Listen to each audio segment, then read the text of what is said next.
Welcome back. It's a beautiful spring day here in Quebec. It's finally starting to get warm, and today is the day.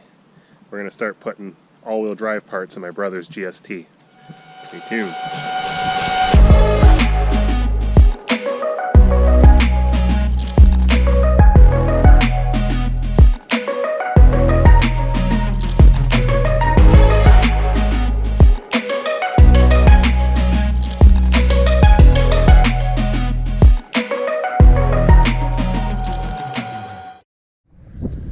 So here's the all-wheel drive swap candidate. This is my brother's car. It's a 1997 Mitsubishi Eclipse GST. Really clean condition. And this is why we chose to swap it to all-wheel drive. A lot of people will say just buy a GSX, it's much easier, but finding a clean all-wheel drive GSX in Canada, good luck with that. This thing has no rust anywhere. Pretty much perfect condition, so we're just going to take it to all-wheel drive. Alright, so we're going to start by jacking the car up and getting it secure, and then we'll get going.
Okay, so we're up safely on 4 jack stands.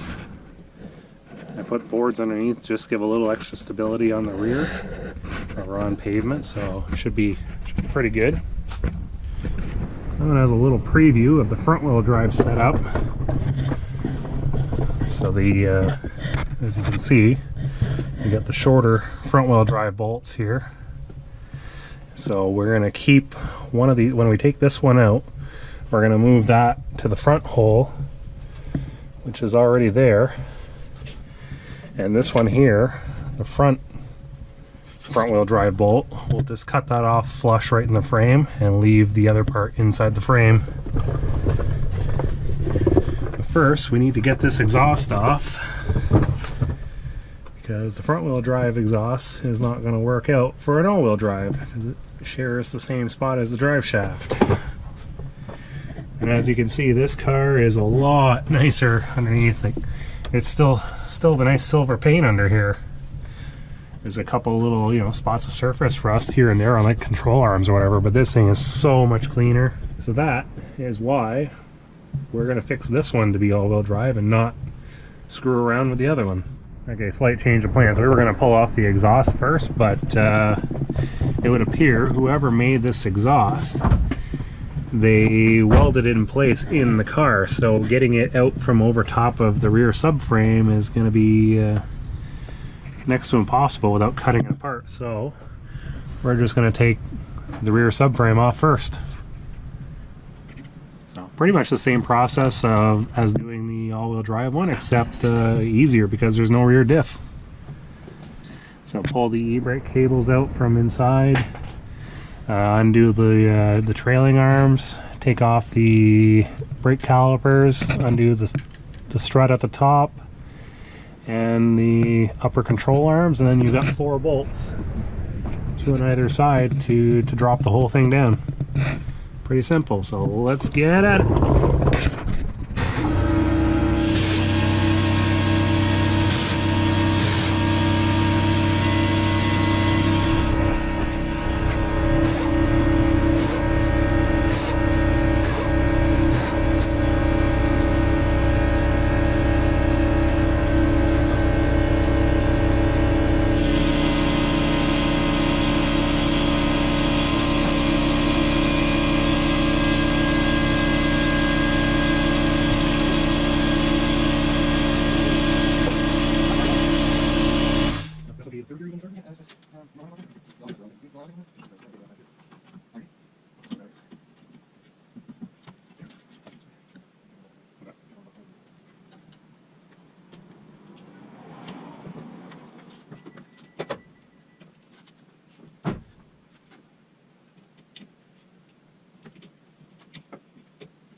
About 20 minutes in, we're ready to drop the rear subframe.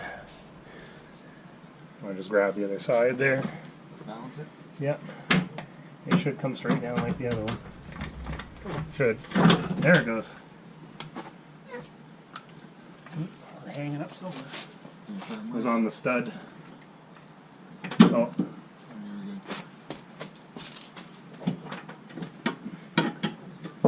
Oh, I forgot a...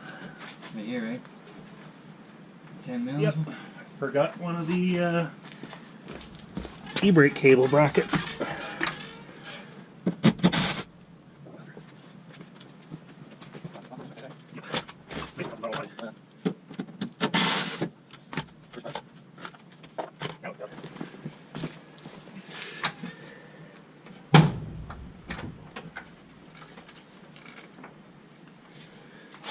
Sort of.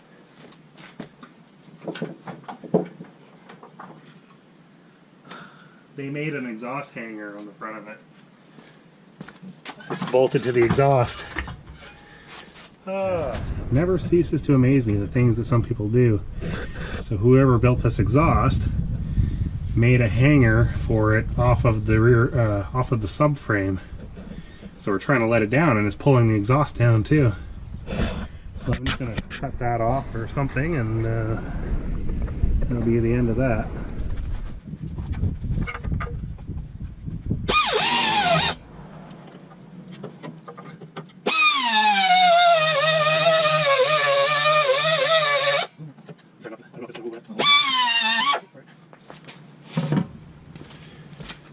Now it'll come down.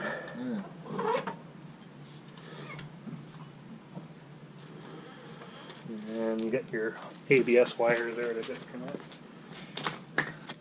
Okay.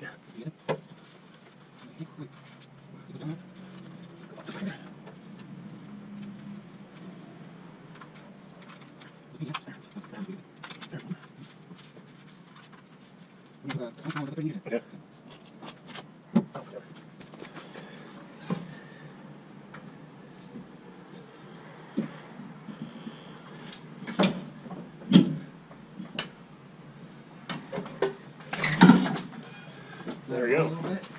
Got a little lip tip, I maybe drag up here. Yeah. Pull back up.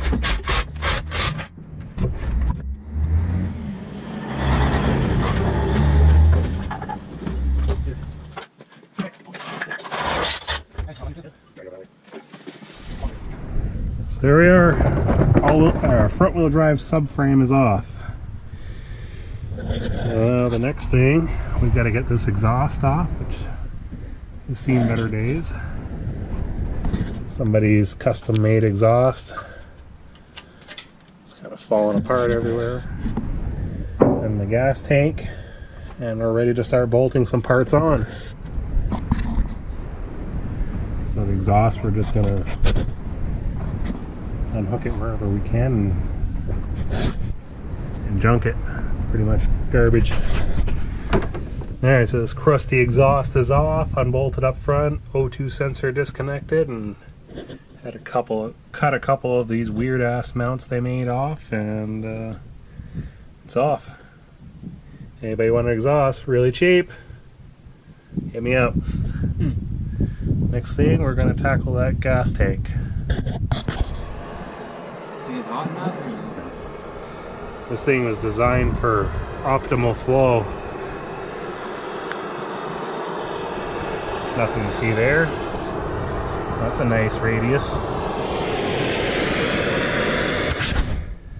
Okay, first thing I'm going to do to get this tank off, I'm going to try to undo the fuel line here. And considering this car is in so much better shape, it should come off without too much grief. And after that, we got a few bolts to take out, and this tank will drop down. Except somebody left half a tank of gas in it. Okay, so I got the fuel line off, no problem at all, because it's not rusty. Came right apart with it without any issues at all. And now just the return in the vent line, and then we'll unplug the electrical connector under the seat and start dropping this tank down. Yep.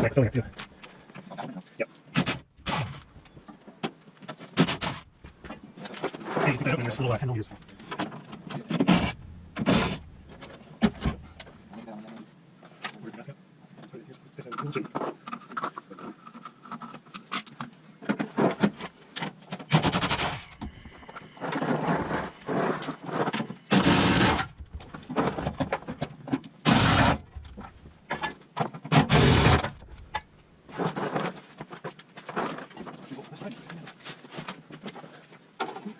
Nope, just leave it back here.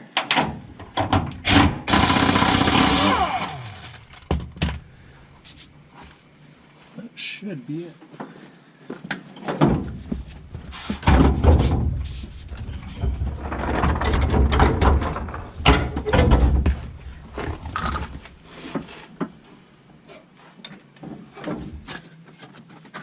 Up here, something. I forget it. Should we get there? So we'll fresh gas.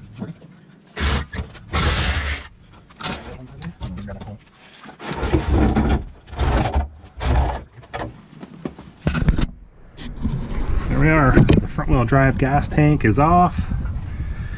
So now the next step, got to remove this mount, a couple spot welds, and this one because they're in the way of the all-wheel drive tank.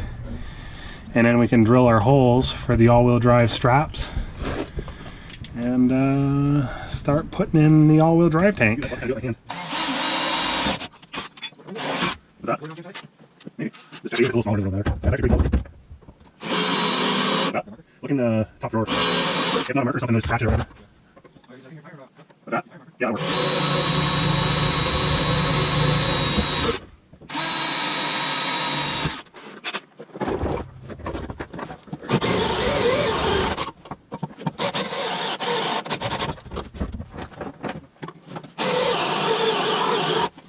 Things are hot.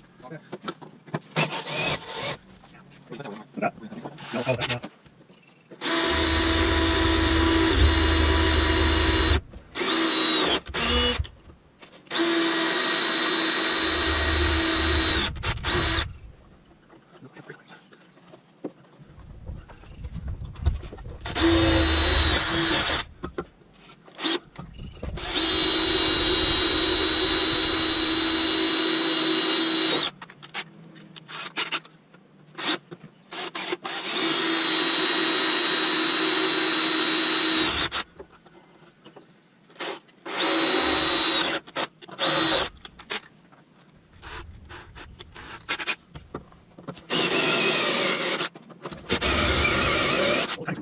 Way harder to control.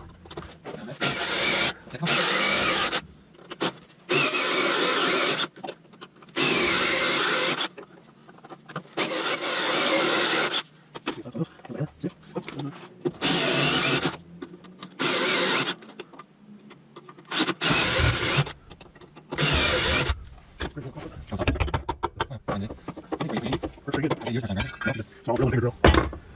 There we go. Both of those are out. So now technically we're ready to put the all-wheel drive fuel tank in. Except for make a hole. Now one thing I suggest you do, because on the front wheel drive you've only got one access hole underneath the back seat, and if you ever need to get access to the driver's side fuel sending unit, there's no hole there, so it's way easier to make the hole now than when you've got a fuel tank with fuel lines and stuff sitting there. So we're gonna go ahead and do that. We won't have these little plastic pieces for the screws to go in, but we'll just use some self-tappers or whatever right into the sheet metal, and that'll be good enough. Okay, so we got the second hole all cut. So like I said, it's just going to use a couple self-tappers with the plate from the all-wheel drive shell just to cover that up, so if we ever have to access the driver's side fuel sending unit, we can. So next step, we're going to drop the bolts in for the all-wheel drive fuel tank straps. Okay, so now the next step, that we've got the fuel tank hangers from the front wheel drive cut off, that one and that one. So now the easiest way I've found to attach the all-wheel drive tank is, luckily the holes are already here for the straps. It's the one that's basically right in front of this structural member, and same thing on the other side, right there. Now you can't get at there to drop a bolt in. I've seen some people cut a hole and drop the bolt in that way, which I think is kind of ridiculous, when the easiest way I found is you take a long drill, go straight up through, and it's going to come inside the car right underneath the rear seat next to the tabs that hold the rear seat down. So if you get a 5/16 by 5" bolt, it's long enough to drop all the way down through. You put a washer on top and you've got about 1 inch of thread sticking down below, and once the back seat's in, you're never even going to see the bolt. Same thing on this side. So I'm just going to get a long drill, use that hole as a guide, drill straight up through, get a 5/16 by 5". Put a flat washer on the top, drop it down through, and for the rear holes, pretty well the same thing. It's these holes, if I remember correctly, here, next to, really close to the out. The holes are 23 inches apart anyways. That's the ones you need. And same thing here, except it's 5/16 by 3 inches, long enough to go up through and come through the floor inside. So I'm going to go ahead, drill those holes, and we'll drop the bolts in and start putting this all-wheel drive tank in. So just try to drill your hole as straight as possible.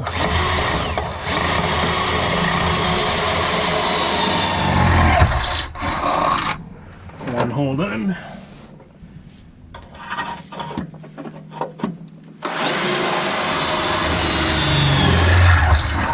Pretty simple. So there we go. This is where the hole came out. Like I said, right beside the little thingy that holds the seat down, and on the other side it's a couple inches over. So take our 5" bolt, drop it down. Simple as that. No cutting into the frame, and once the seat's in place and the carpet's up, no one will be the wiser. So slight little oops on my part. It's not these holes, it's these holes. And this is where the bolts for the rear all-wheel drive fuel tank straps come through, just in front of the brace here in the rear of the car.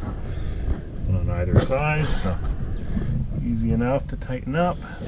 The other thing I forgot to mention is if you don't know what the fuel pump was in the all-wheel drive tank, I would highly suggest taking your potentially upgraded one, which if you've done any work on your DSM, you've probably already upgraded your fuel pump.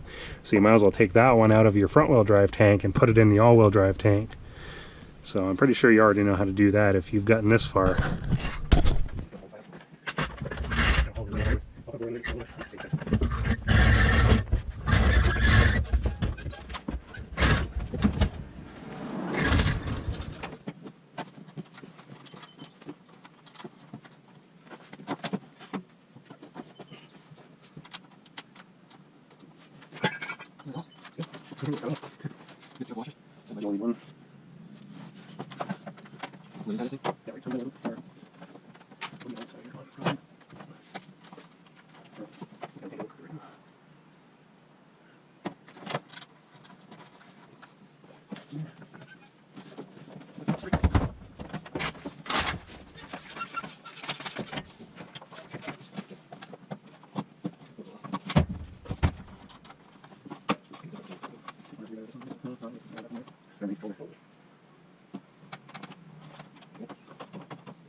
Alright, so that's the end of day one for installing stuff on the GST.